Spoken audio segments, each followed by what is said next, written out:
ગરુડ પુરાણ તૃતીય અધ્યાય। ભગવાનના કહેવા પર ગરુડજીએ એમનાથી નિવેદન કર્યું કે હે પ્રભુ, આ આખા માર્ગને પાર કરીને જીવ જ્યારે યમલોકમાં પહોંચે છે તો ત્યાં જઈને કઈ યાતનાઓ ભોગવે છે, હવે તમે મને એ બતાવો। ગરુડજીના આ પ્રશ્ન કરવા પર ભગવાન નારાયણ બોલ્યા કે હું તને આદ્યોપાંત આનું વર્ણન કરું છું। આ નરક વર્ણન એવું છે જેને સાંભળીને મારા ભક્ત લોકો પણ ધ્રુજી જાય છે અને તું પણ ધ્રુજી જઈશ હે ગરુડ। બહુબીતીપુરની આગળ 44 યોજનના વિસ્તારનું મોટું ભારે ધર્મરાજનું નગર છે। મપુરમાં પહોંચીને જીવ હાહાકારપૂર્વક બરાડા પાડે છે। એના આ પ્રકારના બૂમો પાડવાને સાંભળીને યમપુરમાં રહેવાવાળા ધર્મધ્વજ નામના દ્વારપાલ એના વિષયમાં ચિત્રગુપ્તથી જીવના બધા શુભશુભ કર્મોને કહે છે। એના પછી ચિત્રગુપ્ત જઈને એ પ્રાણીના શુભશુભ કર્મોને ધર્મરાજથી નિવેદન કરે છે। હે ગરુડા, જે નાસ્તિક છે, હંમેશા પાપ કર્મમાં લાગેલા રહે છે, ધર્મરાજ એને સારી રીતે ઓળખે છે। એના પર પણ એમના પાપોને ચિત્રગુપ્તથી પૂછે છે। પછી ચિત્રગુપ્ત બધું જ જાણતા હોવા છતાં મનુષ્યોના પાપોને શ્રવણથી પૂછે છે। સ્વર્ગ, ભૂમિ, પાતાળમાં વિહાર કરવાવાળા શ્રવણ બ્રહ્માના પુત્ર છે અને એમને દૂરથી સાંભળવા અને દૂરથી જોવાનું વિશેષ જ્ઞાન છે। એમની સ્ત્રીઓ પણ એમની જ જેમ દૂર સુધી જોવા અને સાંભળવાવાળી હોય છે, પરંતુ એમના નામ અલગ અલગ છે। સ્ત્રીઓના જેટલા કામ છે એમને તે બધા સારી રીતે જાણે છે। તે બધા શ્રવણી મનુષ્યોના છુપાયેલા કર્મો, પ્રગટ કરેલા કાર્યો, કહેલી વાતો તથા વ્યવહાર અને કરેલા કાર્યોના તત્વને જાણે છે। તે બધા એ જ રીતે ચિત્રગુપ્તથી કહી દે છે। ધર્મરાજના દૂત મનુષ્યનો મન, વચન અને શરીરથી કરેલા શુભશુભ સંપૂર્ણ કર્મનો સારી રીતે ઓળખે છે। સત્ય બોલવાવાળા શ્રવણ લોકો મનુષ્ય અને દેવતાઓના બધા કર્મોને જાણવાની શક્તિ રાખે છે। તેથી તે બધાની વાતો ધર્મરાજથી કહી દે છે।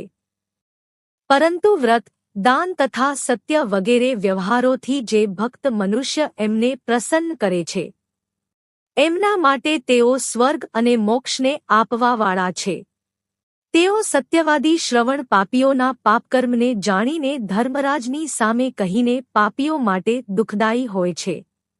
સૂર્ય, ચંદ્રમા, વાયુ, અગ્નિ, આકાશ, ભૂમિ, જળ, હૃદય, આત્મા, ચમ, દિવસ, રાત્રિ, બંને કાળની સંધ્યા અને ધર્મના મનુષ્યોના આચરણને જાણવાવાળા હોય છે।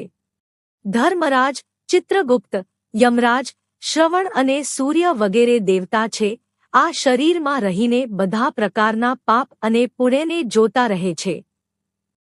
આ પ્રકારે યમરાજ પાપી મનુષ્યોના પાપો અને દુર્ગુણોને સારી રીતે જાણીને એ પાપી જીવને બોલાવીને પોતાનું ભયંકર સ્વરૂપ અને પ્રભાવ બતાવે છે।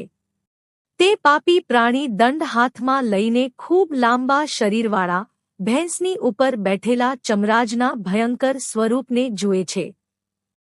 એમના પ્રલયકાળમાં મેઘની સમાન ગર્જન છે, કજલ પર્વતની સમાન ઊંચું અને કાળું શરીર છે, જે વીજળીની સમાન ચમકવાવાળા શસ્ત્રોને ધારણ કરેલા છે। તેઓ 32 ભુજાઓવાળા છે। એમનું શરીર 3 યોજન વિસ્તૃત છે, બાવલીના સમાન વિશાળ નેત્ર છે, જેમના ભયાનક દાંત અને મુખ, લાલ નેત્ર અને લાંબી નાસિકા છે। કાળ, જવર, વ્યાધિ વગેરેની સેના સહિત મંત્રી ચિત્રગુપ્ત પણ ભયાનક આકૃતિના છે અને એમની સાથે યમરાજની સમાન આકૃતિવાળા ચમદૂત લોકો પણ અત્યંત ભયાનક ગર્જન કરે છે। એ ધર્મરાજને જોઈને ભયભીત થઈને તે પાપી પ્રેત હાથ કહીને પોકારે છે અને દાન ધર્મ ન કરવાથી તે પાપી જીવ ફરીથી બૂમો પાડે છે। આમ બૂમો પાડે છે અને પોતાના કર્મોને વિચારીને પસ્તાતાઈને એ જીવથી ચિત્રગુપ્તજી યમરાજની આજ્ઞા સંભળાવે છે કે અરે પાપીઓ, મુખી તમે લોકોએ અભિમાંથી પ્રવૃત્ત થઈને કેમ પાપને એકઠું કર્યું છે? કામ, ક્રોધ અને પાપીઓની સંગતિથી ઉપાર્જિત આ દુઃખ આપવાવાળા પાપને તમે કેમ કર્યા છે? તેઓ કહે છે કે તમે પહેલા ખૂબ ખુશીથી પાપ કર્મ કરો છો, હવે એવી જ રીતે હર્ષિત થઈને યાતનાઓ પણ ભોગવો. હવે તમે કેમ દુઃખી થાઓ છો? તમારા કરેલા પાપ જ તમારા દુઃખનું કારણ છે. એમાં કોઈ દગો નથી કરવામાં આવતો. મૂરખ કે પંડિતમાં પ્રબળ નિર્બળમાં, દરિદ્ર ધનવાનમાં ચમરાજ સમાન વર્તન અને ન્યાય કરવાવાળા છે. ચિત્રગુપ્તના વચન સાંભળીને પાપી જીવ પોતાના કર્મનો વિચારીને મૌન થઈને ચૂપ થઈ જાય છે. ધર્મરાજ પણ ચોરની જેમ બેઠેલાએ પ્રાણીને જોઈને એના માટે શુભાશુભ કર્મોના યોગ્ય દંડની આજ્ઞા એને આપે છે. એ સિવાય તેઓ નિર્દયી દૂત પીડા આપીને કહે છે કે, હે પાપી નિર્દચા, તમે ઘોર અને ભયંકર નરકમાં જાઓ. યમરાજની આજ્ઞા મેળવીને દુદંડ, પ્રચંડ, ચંડ વગેરે દૂત એ બધા પાપીઓને એક ફદામાં બાંધીને નરકની તરફ લઈ જાય છે. ત્યાં સળગતી અગ્નિની સમાન મહાવિશાળ એક વૃક્ષ છે. એનો વિસ્તાર 5 યોજનનો છે, 1 યોજનની એની ઊંચાઈ છે. એ વૃક્ષની ડાળીમાં નીચેની તરફ મુખ કરીને એ પાપી પ્રાણીને બાંધીને ભયંકર યાતના આપે છે. એ વૃક્ષક્ષમાં બંધાયેલો, સળગતો જીવ રોવે છે, પરંતુ ત્યાં એની રક્ષા કરવાવાળું કોઈ નથી હોતું. એ સેમલના વૃક્ષમાં અનેક પાપી લડકીને યાતના ભોગવે છે અને ભૂખતથી પીડિત થઈને યમદૂતો દ્વારા તાડિત કરવામાં આવે છે. મદહીન એ પાપી દૂતોથી હાથ જોડીને કહે છે કે, હે દૂતો, અમારા અપરાધને ક્ષમા કરો. આ પ્રકારે કહેવા પર પણ એ પાપી પ્રાણીઓને લોખંડના સળિયા, મુદ્રર, તોમર, ગદા અને ભાલા તથા મુસલ વગેરેથી યમદૂત મારે છે. મારવાથી જીવ મૂર્છિત થઈ જાય છે. એમને આ પ્રકારે મૂર્છિત જોઈને યમદૂત લોકો આ પ્રકારે કહે છે, હે પાપી, દુરાચારી, તમે આવા દુષ્ટ કર્યો કેમ કર્યા છે?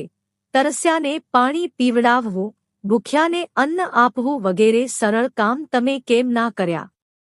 અડધું ઘાસ પણ તે ક્યારેય કૂતરાઓ અને કાગડાઓને દાનના રૂપમાં નથી આપ્યું, ના તો ઘર પર આવેલા અતિથિને સત્કાર અને ના તો પિતૃઓનું તર્પણ કર્યું છે. હે જીવ, પોતાની યાતના છોડાવવા માટે ના તો તે ક્યારેય અન્નદાન ના કર્યું, જેનાથી તારે આટલી યાતના ના ભીગવવી પડે, ના તો તે સાધુઓની સેવા કરી એનાથી પોતાના કર્મોના ફળને ભોગવ, જેના કારણે તે અધર્મને સંચિત કર્યો છે. આથી યમરાજની આજ્ઞાથી દંડ ભોગવો. હરિ ભગવાન જ અપરાધના ક્ષમા કરવાવાળા છે. અમે લોકો તો એમની આજ્ઞાથી દંડ આપવાવાળા છીએ. આમ કહીને તે નિર્દયી થઈને તાડવાનું પ્રારંભ કરે છે. સળગતા અંગારાના સરવશ તાડવાથી તેઓ નીચે પડી જાય છે. એમના પડવાથી પાંદડાઓની જેમ શરીર કપાઈ જાય છે અને એ જીવીને વૃક્ષની નીચે રહેવાવાળા કૂતરા ખાય છે. એનાથી તે પાપી રોવે છે. રોઈ રહેલા જીવના મુખથી ધૂળ ભરીને, દોરડાઓથી બાંધીને મુદ્રરોથી મારે છે અને શૂળોથી પીડા આપે છે. એના પછી જેમ લાકડી ચીરવામાં આવે છે, એવી જ રીતે કોઈ પણ પાપીને આરીથી ચીરીને 2 ભાગ કરવામાં આવે છે. કોઈને પૃથ્વી પર સુવડાવીને કુહાડીઓથી ટુકડા ટુકડા કરવામાં આવે છે. કોઈનું અડધું શરીર જમીનમાં દાડીને એના માથામાં તીરથી મારે છે અને કોઈને નિર્મમ થઈને કોલ્હીમાં નાખીને ઈખની સમાન તળે છે. કેટલાક જીવ સળગતા અંગારા સહિત અડધી બળેલી લાકડીઓને ચારે તરફથી એકઠી કરીને લોખંડના ગોળાની સમાન તપાવવામાં આવે છે. કોઈને ઉકળતી ઘીની કડાઈમાં, કોઈને ગરમ તેલની કડાઈમાં નાખીને પકોડાની જેમ અહીંથી ચલાવવામાં આવે છે. કોઈને માર્ગમાં મતવાળા હાથીની આગળ નાખી દેવામાં આવે છે. કોઈને હાથપગ બાંધીને નીચે લટકાવવામાં આવે છે. કોઈને કૂવામાં ફેંકવામાં આવે છે. કોઈ પર્વતથી ફેંકવામાં આવે છે, કોઈને કીડાઓના કુંડમાં ડૂબાડવામાં આવે છે અને કોઈને કીડાઓથી કરડાવવામાં આવે છે. આ બધા જીવોના વજૂની સમાન કઠોર ચાંચવાળા માંસને પસંદ કરવાવાળા ગીધ અને કાગડાઓ વગેરેની ચાંચોથી શરીરને નોચે છે, આંખોમાં થાય મારીને તથા મોંના માંસને ચાંચથી કાપે છે. કોઈ પોતાના ઋણને માગે છે. હવે તમને મેં યમલોકમાં જોયા છે. તે મારું ધન ખાધું છે. નરકમાં આવા ઝઘડા કરવાવાળા પાપીઓના માંસ સિંડાસીથી કાપીને ચમદૂત લોકો એ માંગવાવાળાને આપે છે. યમના દૂત આ પ્રકારે એ પાપીઓને દંડ આપીને યમની આજ્ઞાથી અંધતામિસ વગેરે અનેક નરકોમાં નાખી દે છે. નસકોમાં તો અનેક પ્રકારના દુઃખ ભોગવવા જ પડે છે. પરંતુ એ સેમલ વૃક્ષની નીચે જે પીડા આપવામાં આવે છે તે મુખથી પૂરી રીતે વર્ણિત નથી કરી શકાતી. તે એક ગરુડા 84 લાખ નરક છે. એમાંથી અત્યંત ઘોર અને કષ્ટ આપવાવાળા મુખ્ય 21 છે. એમના નામ આ છે: મહારૌરવ, તામિસ, લોહશંકુ, કુમલ, શાલ્મલી, રૌરવ, કાલસૂત્રક, લોહિતોદ, પુતિમૃત્તિક, સંઘાત, સવિશ, સંપ્રતાપન, મહાનિર્ય, કાકોલ, અવિચી, સંજીવન, મહાપત, અંધતામિસ, કુંભીપાક, સંપ્રતાન, એકત્પન જીવને આ 21 નરકોમાં અનેક પ્રકારની પીડા ભોગવવી પડે છે. આ નરક અનેક પ્રકારના પાપોને ફળ આપવાવાળા છે. આ બધામાં યમદૂત નિવાસ કરે છે. આ નરકોમાં પડેલા અજ્ઞાની, પાપી, અધર્મી એ નરકોની યાતનાને વર્ષો સુધી ભોગવે છે.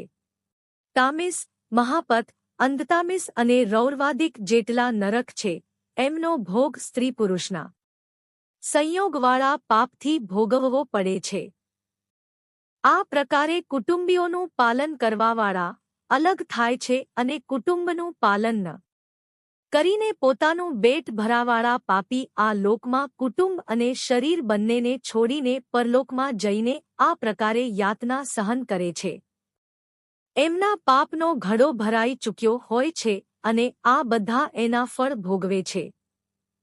બધા પ્રકારના દંડ સ્વરૂપ ફળને ભોગવીને મનુષ્ય ભોગવાવાળું શરીર અહીં છોડીને દ્રોહરૂપી પાપનું સંબલ લઈને અંધકાર સ્વરૂપ અંધતમ નરકે જાય છે.